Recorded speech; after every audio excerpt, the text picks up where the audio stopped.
Hey everybody, so I just got done reading Final Blackout by L. Ron Hubbard. I was interested in reading one of L. Ron Hubbard's pre-Scientology science fiction novels, mainly because there's an interview with Robin Williams and Harlan Ellison, my favorite author, who where he's just gushing about how much he loved Hubbard's early science fiction novels.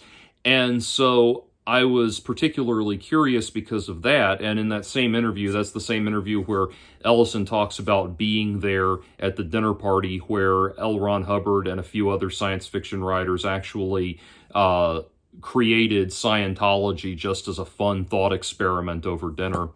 But anyway, so I was interested because of that, and then recently I saw a video. There's a really good video series I follow on YouTube called Todd. It's a channel called Todd in the Shadows, and he's a music critic. He does a number of different ongoing series, one of which is called Train Records, and he did a really, really good commentary. Train Records is exactly what it sounds like. It's abysmally bad albums, or at least albums that killed the careers of the bands and artists that put them out. And so, or diminished the careers in some ways. So things like Metallica's Saint Anger is on there, and the horrible Lauryn Hill Unplugged album, and the Styx, Kilroy was here, and a bunch of stuff like that.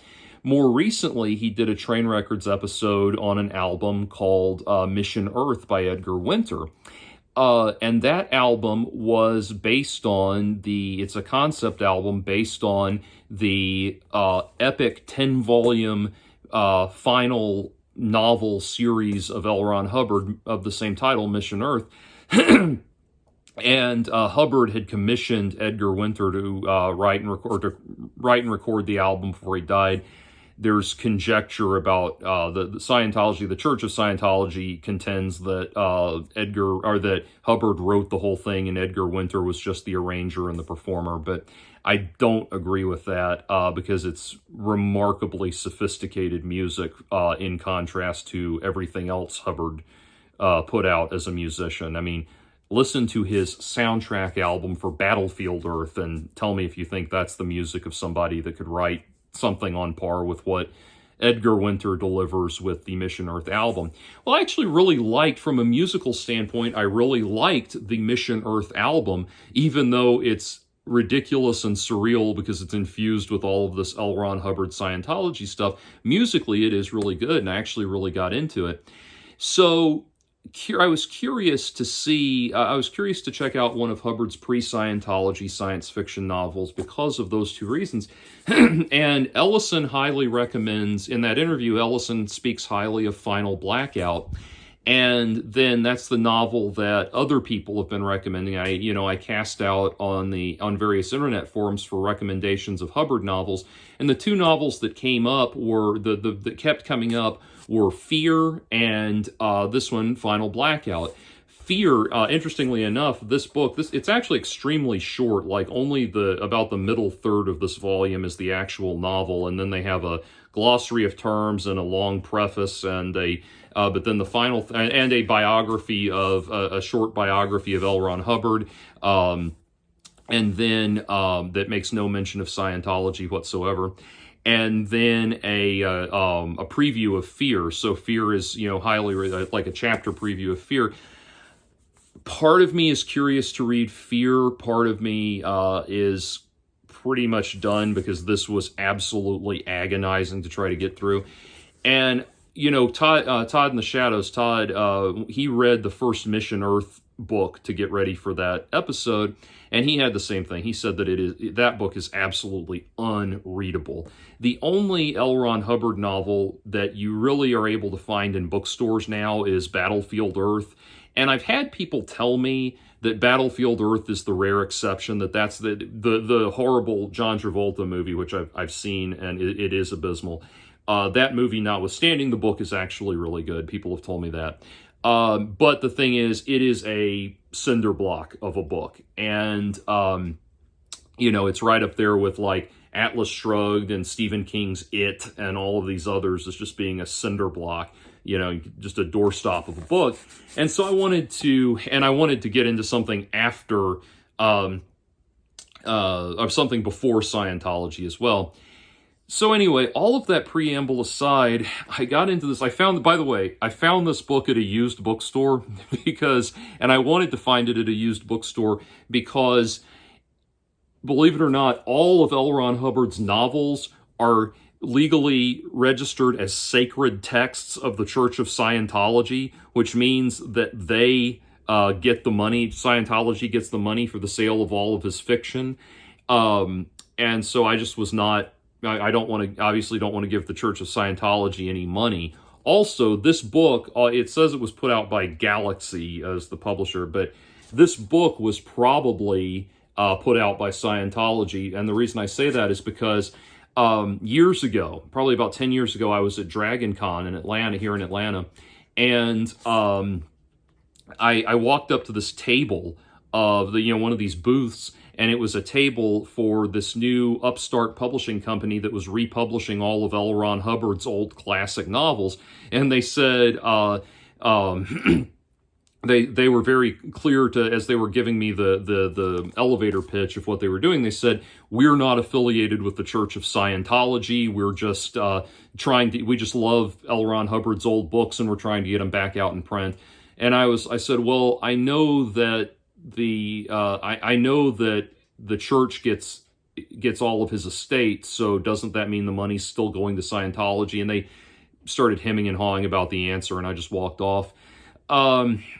So this was probably, and what I found out later, by the way, I later read an article somewhere that was a thing that Scientology was doing, was they were setting up these little shell companies pretending to be independent publishers, republishing L. Ron Hubbard's old stuff. And apparently part of the reason they're doing that is because they're actually desperate for money and desperate for membership now, because the active population, or the active participation in Scientology is something like 50,000 people worldwide, which is, that's peanuts for a religion. So anyway, getting to the actual book. The actual book is, it's interesting and not in a good way. So the first thing I need to do is make a few observations about, excuse me, sweetie. First thing I need to do is make a few observations about my opinion of military science fiction. There is good military science fiction out there, but and certainly I love it. But it's funny. It's like as much as Starship Troopers the movie gets ballyhooed by critics and everything. I've read the book and I've seen the movie, and I really do think I enjoyed the movie more, just because the book is honestly just the novel of Starship Troopers is literally just like this long novel-length info dump from Robert Heinlein, espousing all of these like far right-wing observations about military and citizenship, and juvenile delinquency. And he's got this long screed about how, juvenile street gangs took over the world because, or took over the civilized world because parents stopped spanking their children and all of that. So it's this long far right screed about everything that's wrong with the world. And then at the very end, there's like this 9-page blink and you miss it action sequence, where we finally battle with the bugs, the aliens, and take them out, and that's it.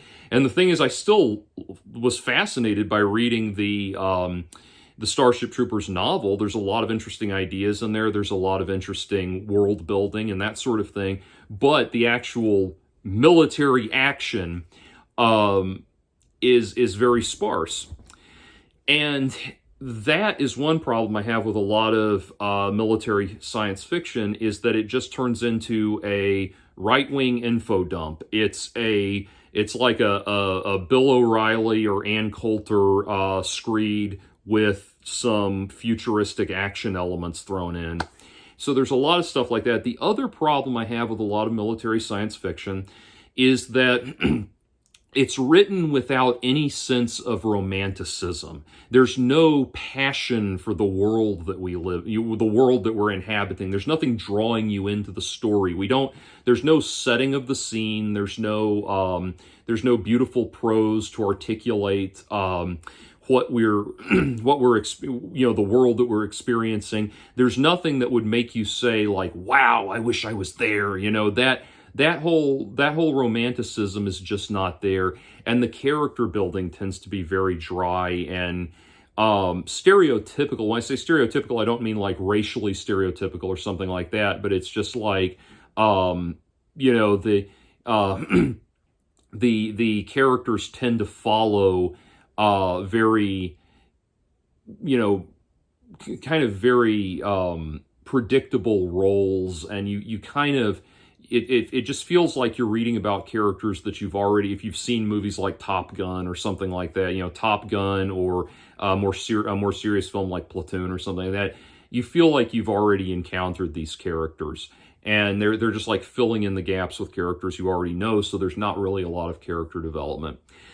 And that's a problem that I've run into with a lot of military science fiction. One of the guiltiest people of that is Jerry Pournelle, which in my book talk series we did Birth of Fire, which is one of his solo novels, which again I was curious to read because all of Jerry Pournelle's most highly regarded stuff is stuff he wrote with other authors, like the most outstanding of that being the stuff with Larry Niven, like The Mode in God's Eye and The Gripping Hand and Lucifer's Hammer and all of that stuff. And you really start to, if you read Jerry Pournelle's solo, you really start to understand why, because Pournelle's stuff is like reading a military tactical field guide with a plot. And if you get a real, someone whose passion is for the artistry of writing and all of that involved, then they can flesh out the world and they can make it more inhabitable and more interesting and develop the characters more and everything. So that's that's one big issue I have with a lot of or two big issues I have with a lot of military science fiction, and Final Blackout is guilty of all of that and more. Now, by the way, as I'm making this point, one of the best military science fiction series I've ever read, and you're going to think this is crazy, but it's true, check it out, I highly recommend it, is the novelization series of the video game Doom. They did, I believe, 4 books in the series. I read them when I was a teenager, and I was absolutely thrilled. I was absolutely captivated by it. And granted, it's not going to rise above the level of pulp science fiction that would fascinate a teenager. But for that, it's those books are extremely well done. There is, they actually took the time, obviously the Doom video games have almost no plot whatsoever, and they're not supposed to. It's demons from hell, go kill them. That's it. But then the book series is written by a collaboration between 2 authors, David Abhue and Brad Lineweaver, and 2 people with unbelievably difficult names to pronounce. Even Brad Lineweaver, you would think it's Line Weaver. No, it's Lina Weaver. Is that Lineweaver? Lineweaver? I mean, how do you pronounce that? And then David Abhue, I'm assuming that's how you say it. Anyway, but those books are actually really well written. They did Hell on Earth, Knee Deep in the Dead, and they did a couple of more. The last one is called Endgame, I believe. But they actually took the opportunity to really develop the world of it, to really immerse you in the horror elements of it, the suspense aspects of it, and they really developed the characters. So they actually have a really interesting main character, which is Flynn Taggart, who is he is that kind of badass space marine character that you want. And he's got a good sense of humor, and he's captivating. I'm going off on a tangent here, but I'm saying this is a really well-developed character. The other characters that come in around him, they're all really interesting. There's one character that's a Mormon that's remarkably interesting, how his religious views and his worldviews play into the battle that's going on and all of that. And it's a really cool great kind of post-apocalyptic war science fiction series. So I highly recommend that. Again, like I said, not that it's great art, but it's just good, entertaining, pulp writing. Now, all of that said, let's dig deep into Final Blackout. And the thing is, this book is highly recommended. Harlan Ellison, my favorite author, highly recommended it. I wish I had read this book while Harlan was still alive, because I knew him personally and I could have asked him what in the hell he liked about it so much. But on the back cover we have Robert A. Heinlein says Final Blackout is as perfect a piece of science fiction as has ever been written. Orson Scott Card, Final Blackout is not about a future war. It's about leadership in all wars and in all organizations. It's about loyalty, about victory, and it remains as wise today as it was when he wrote it. And someone named Harold Robbins, who I've never heard of, says Hubbard spends a masterful tale of suspense and nonstop action in Final Blackout. I will concede that last point. There is lots of action. And so from that standpoint, though, or even from that standpoint, though, it finds itself lacking. So let's get into the plot. And here's the thing. I'm going to go ahead and spoil this book for you. There's really not a lot to spoil, but to make my argument about it, I just need to go through the whole thing. And so it is set in an unnamed future war at some point. This is a war somewhere in that is. It's described as being the way it's described. It almost sounds like it's almost like an alternate history timeline where World War I just never stopped. And so because of that, these people have been at war for decade after decade after decade, and there's people who have grown up in this environment having never known anything but war. They don't know that peace is even possible. And one of those such people is the lieutenant. And he's only ever called the lieutenant. And the idea is that he is in charge of this military brigade that about 200 people apparently that are about they are just completely devoted to him. Just devoted to him in this worshipful godlike manner. And because there is such little character development, we don't really get an idea of what it is that has made these people so loyal to the lieutenant, how they've proven themselves to him and that sort of thing. He just sort of is. And we see out front that he has absolutely no regard for human life unless it's the life of a soldier. And one of the first things that happens, this is how badly structured the plot and the ideas are. So one of the first things that happens, first, the lieutenant's brigade engages with a Russian platoon somewhere in Europe.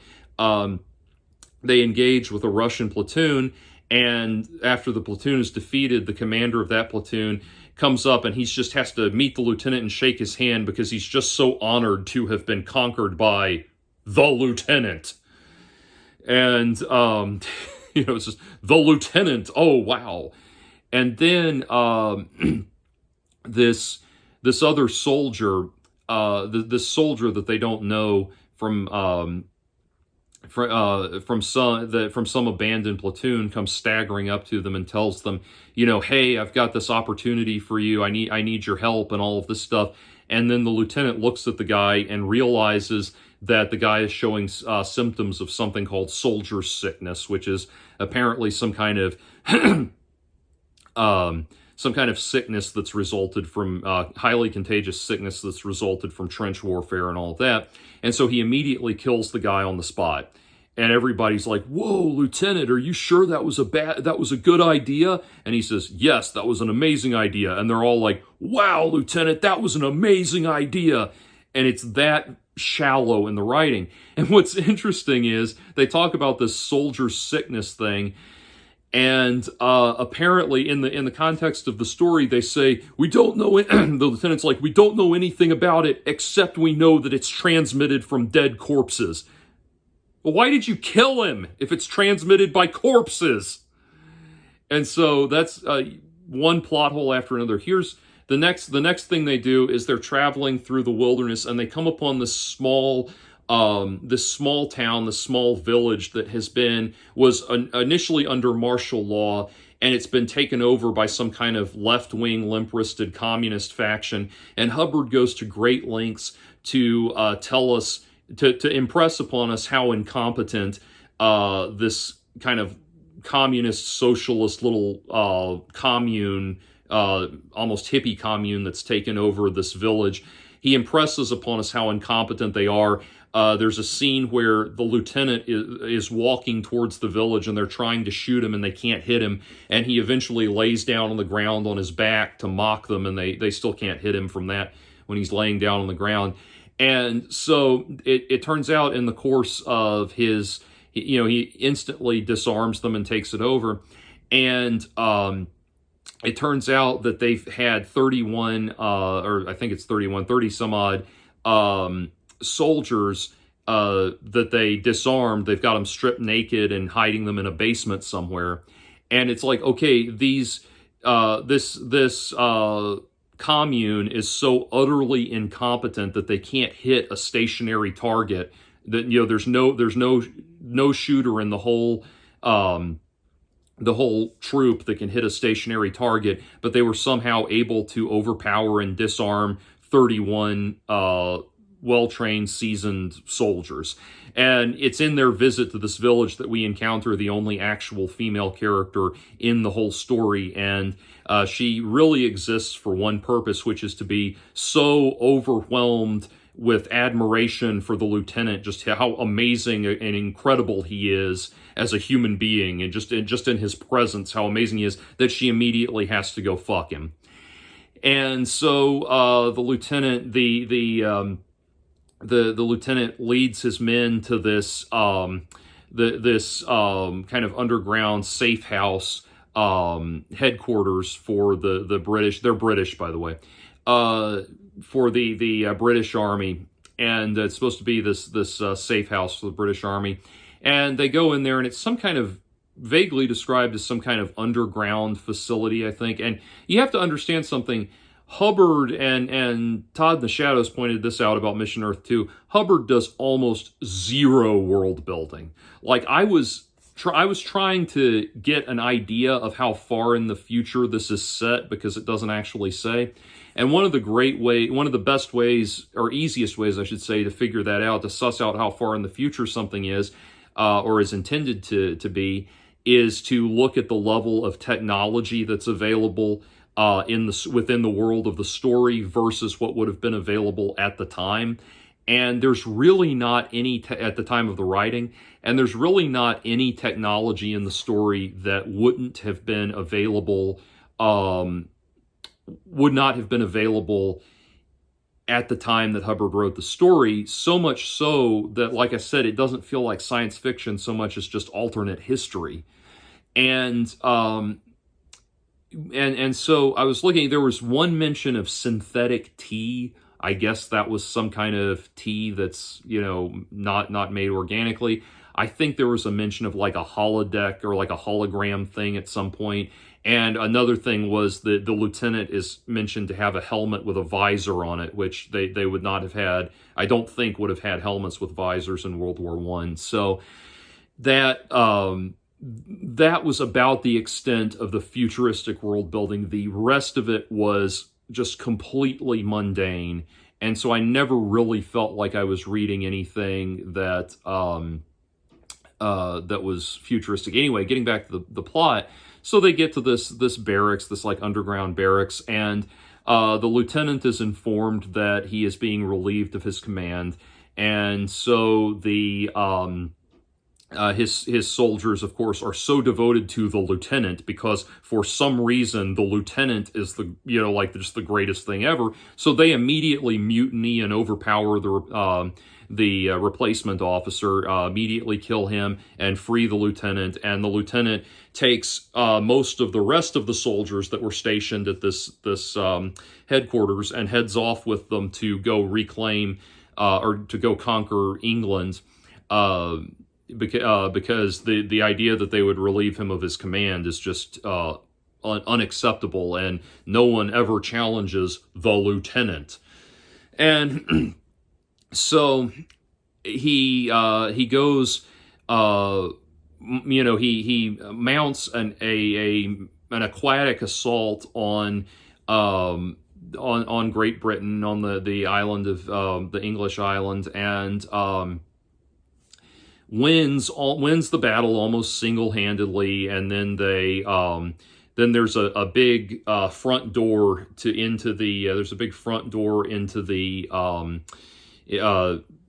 through the walls, through the barricades into England, and all of the soldiers are running up and throwing grenades at it, and they can't get the door to budge. So the lieutenant has the bright idea to put one active grenade, or one unpinned grenade, into a whole bag of grenades and throw that at the door. That breaks it down. That's the end of the war. They take it over. And that battle is very poorly described. There are scenes where most of the action is done with the lieutenant. What we're described in the book is the lieutenant sitting in one of the boats, sitting down in the hull in one of the boats playing solitaire, and his men are just coming and telling him what's happening. And then we get the door scene where we'll throw a bag of grenades instead of just one, and the war is over. Then we have a chapter where he reconstructs England. He takes over England and sets everything right instantly. The lieutenant knows exactly the right thing to do in every possible situation. And, the lieutenant even talks about, in one of his asinine, rambling monologues, he talks about how he's never known peace. He's never lived in a world where there was peace before. Yet somehow he's the perfect peacetime officer to rebuild England. He knows yet another plot hole. He knows exactly what's going on.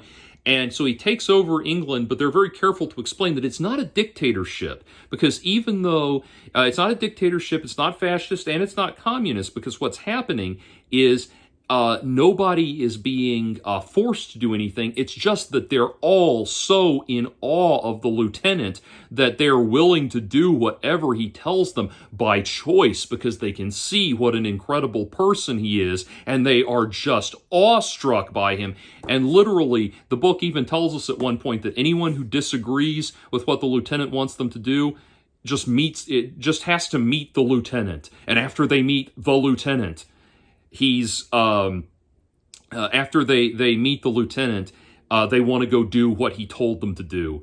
So, for example, there's a guy that comes to the lieutenant and says, "My wife wants me to marry take on an additional wife to help with the farm and all of the chores and everything, and I don't want to do it." And the lieutenant says, the lieutenant tells his assistant, just sign over the marriage certificate, and this man now has 2 wives. And the guy's like, "You got it, Lieutenant." And he's just happy because he knows he's happy to do it because the lieutenant told him to do it. And over and over and over and over and over again in this book, my cat is giving me a weird look. Anyway, over and over and over again in this fucking book, we are just told over and over again that how great the lieutenant is, and everybody wants to do everything the lieutenant tells them to do just because the lieutenant told them to do it.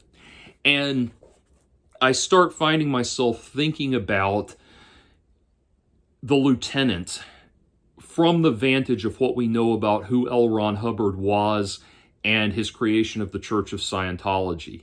And you think about what he wanted out of the Church of Scientology. He wanted people, very clearly, he wanted these people who were unthinking, completely devoted to him, that they had abandoned any concept of a world outside of what he was telling them to do, and they just wanted he wanted people that were just completely and totally mindlessly devoted to everything he wanted them to do. And to say that mindset is somehow acceptable because it was arrived at without the use of force, the use of force was never necessary because everybody was brainwashed of their own accord by this cult of personality. This is a very sick and utterly ridiculous mindset. We know from history that cults of personality do not work. They fall flat. This is the mindset of North Korea, you know, and that's the problem with a lot of this. It's this weird thing with a lot of people on the right, and it's why I specify in my personal politics that I am a left libertarian, because what conservatives do over and over again is when conservatives are not in power, what they say is that we want small government and we don't want anyone telling us what to do, and we want to be self-governing, and we want small government that doesn't bother us, and we're going to reduce the size of government and all of that. And then the nanosecond that they do get in power, they want dear leader. And that's exactly what this is. You know, the radical right-wing agenda takes over, and suddenly they want dear leader. And the idea that everybody would just automatically do what the lieutenant says because they're, for some unexplained reason, completely mesmerized by how amazing and perfect he is, and that his decisions would always inevitably yield the correct result to such a degree that he goes on in the final chapters of the book. He goes on to lead England through several years of peace and prosperity, where everything they achieve this, they perfectly, because they follow his orders perfectly, they achieve a post-scarcity utopia where everybody's living happily because they're just following his orders perfectly. It's completely ridiculous. And I wanted, if I was to share one passage, it's from the final two chapters. In the final two chapters of the novel, what happens is that the United States of America comes to this revitalized, rejuvenated England, and wants to set up like a humanitarian aid mission to get there, because they have very little technology. It was all destroyed in the war, and the lieutenant doesn't want them to bring back technology. He wants people. He doesn't want hardly any technology at all, because in his mind, if you have technology, then that makes people complacent, and when they become complacent, they become politicians and bureaucrats, and politicians and bureaucrats start wars, and so that's his roundabout logic. So anyway, so some officers come to some politicians come to speak to him, and there's one naval officer with him, and he turns and talks to the naval officer because he will not dignify civilians with his with any kind of negotiation. So it says, this passage, it says, "The lieutenant turned to the naval officer. Here he had someone with whom he could talk, that he could anticipate and, as one military leader to another, trust. 'We do not need these things,' said the lieutenant. 'We have almost doubled our population in 2 years, and we have the situation in hand. We have food, and we are happy. Machines only make unemployment and ultimately politicians out of otherwise sensible men. Understand me, Captain Johnson, for I speak true.'" Oh, by the way, he's still the lieutenant, even though he's the dictator of England. They decide that they are so impressed by the lieutenant that they remove the rank of lieutenant from their military rankings, which to me sounds like, and that happens in the course of this conversation I'm reading from, or that's mentioned in the course of this conversation I'm reading from, which, since Hubbard was notorious for only writing first drafts, I have a feeling that he got to a certain point where he thought, oh shit, he's in charge of England and they're still calling him the lieutenant instead of, I don't know, King Doug or whatever his real name might be. He's only ever called the lieutenant. Anyway, so I need to punch in right quick and fix this. Anyway, so it goes on. "We thank you for your aid, but we do not need it. An influx of food and machines would disrupt this country no less than a horde of strangers. We have found that it is better to build than to destroy, for in building there is occupation for the body and the mind.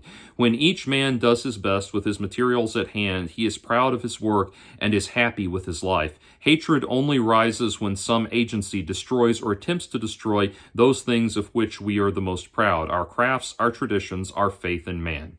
Captain Johnson, I have always been a soldier. Until a few years ago, I was continually surrounded by war. I did not know that such a thing as peace existed. I saw great intricate fabrics of nations come tearing down to dust and rubble and death. Hatred was the cause of this, a hatred bred by politicians against politicians, creeds battling senseless creeds. In the last years, I have found what peace could mean, and I am not anxious for war. And so they talk to him a little bit to try to change his mind, and he goes on and says, Captain Johnson, said the lieutenant, at one time this nation was densely overpopulated. The weak and stupid were supported by the king with a dole. We shipped in great quantities of raw materials and manufactured them. We shipped in our food or starved. But this land is fertile, and this nation can support itself. Empire was a mirage. With it, this land was involved in war. With it, this land starved. We have lost all our weaklings now. We are 750,000 people, and not until almost a century has sped will we begin to take up the available land. Perhaps then we will all go through the cycle once more. But just now we see ahead a century of plenty, and therefore a century of internal peace. Then perhaps war will come again, but it will not come until we have so little that people will be foolish enough to listen to the harpings of political mob makers.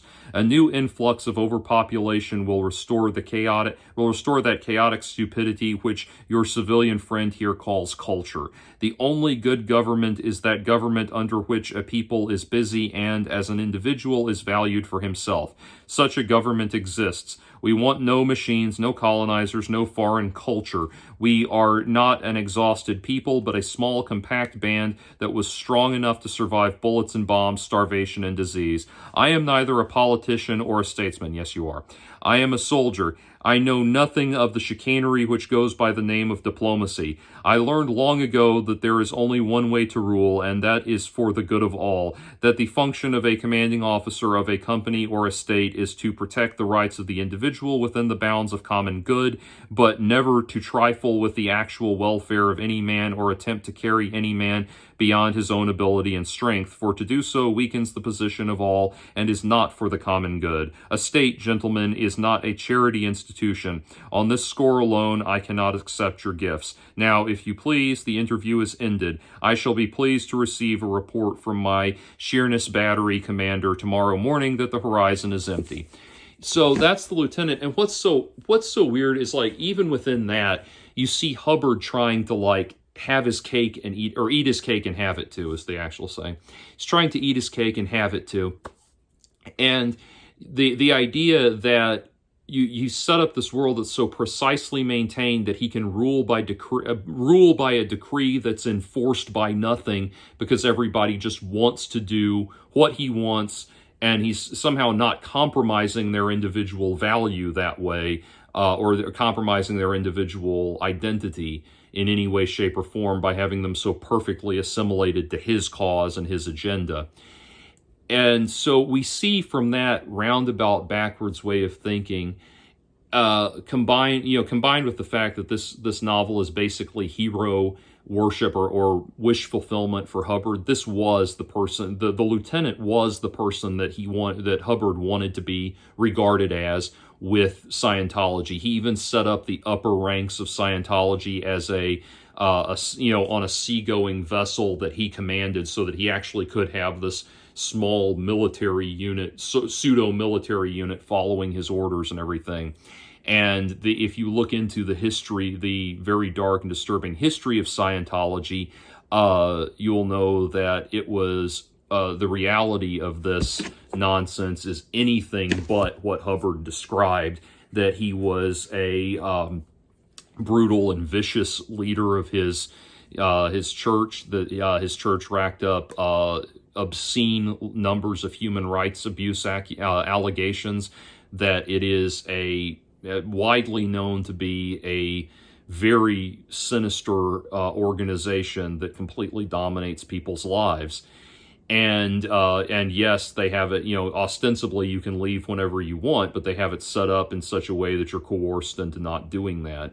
And so the brilliant utopian, or by brilliant I mean shiny and shimmery, utopian vision that Hubbard espouses in this book is something that people get excited about periodically, whether it is Kim Jong-il or Kim Jong-un now, or Kim Il-sung, whether it's North Korea, or it's the Communist Party under Mao, or it's Shining Path, or it's the fascists of Italy, or the Nazis in Germany, all of that.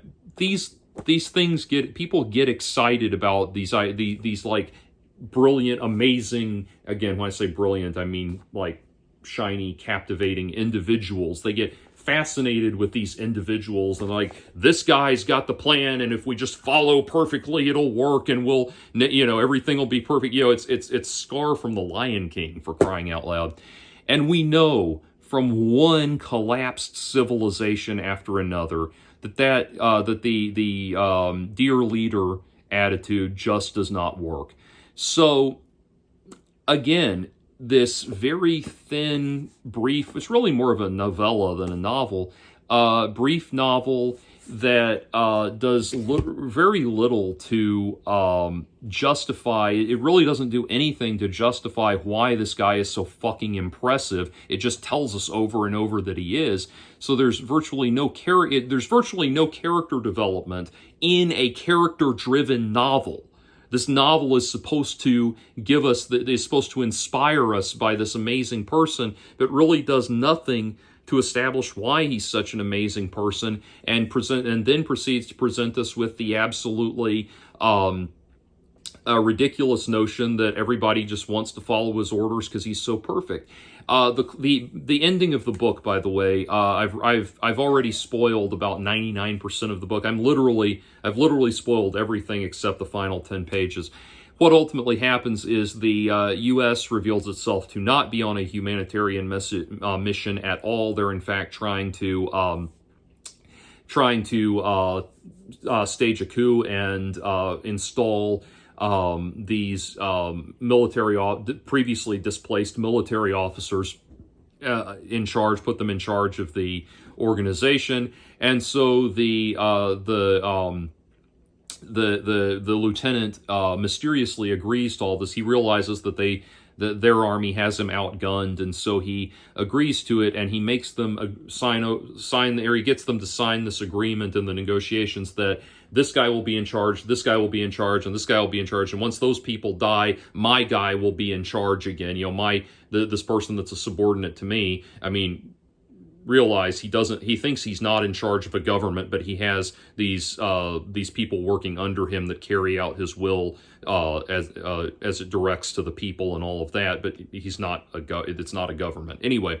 But as soon as these people are killed, this guy that's his guy will take over, and they say, "Oh, fine, that's fine," and they agree to it. And then he steps down as a lieutenant, and as soon as he steps down as a lieutenant, none of these people are his commanding officers anymore. So he takes out his gun and kills all of the guys, ostensibly so that his guy, his buddy that he was going to have replace him, now gets to take the throne. And of course that doesn't happen. The U.S. military that's standing right there with tons of high-powered weapons gun him down and gun down all of his cabinet members and everything instantly. And that's the end of the book. That's it. And I guess we're supposed to it's supposed to be like 300, where we're just supposed to be so amazed by these guys died with their boots on, just absolute badassery. They fought to the bitter end or something like that. I guess that's the point. But the final paragraph of the novel,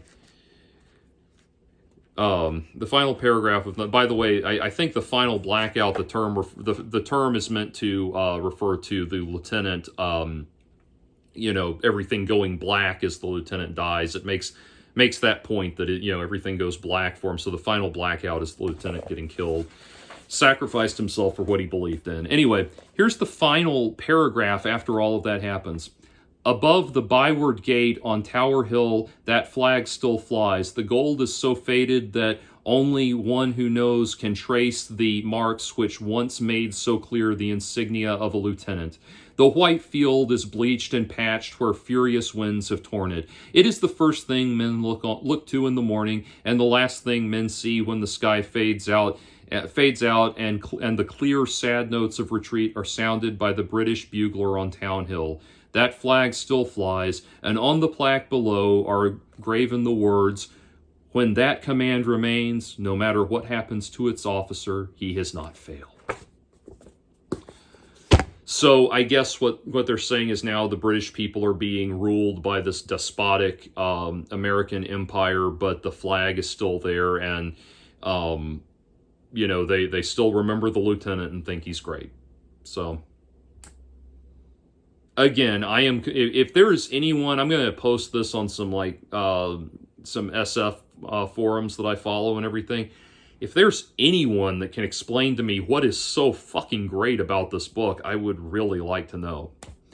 Anyway, I'm currently working on reading a number of other novels I'm also reading, finally getting around to reading Robert Heinlein's Stranger in a Strange Land, and I'm about 50 pages into that, and it's already completely head and shoulders superior to this thing. So I don't think I'll be reading any L. Ron Hubbard again in the future anytime soon.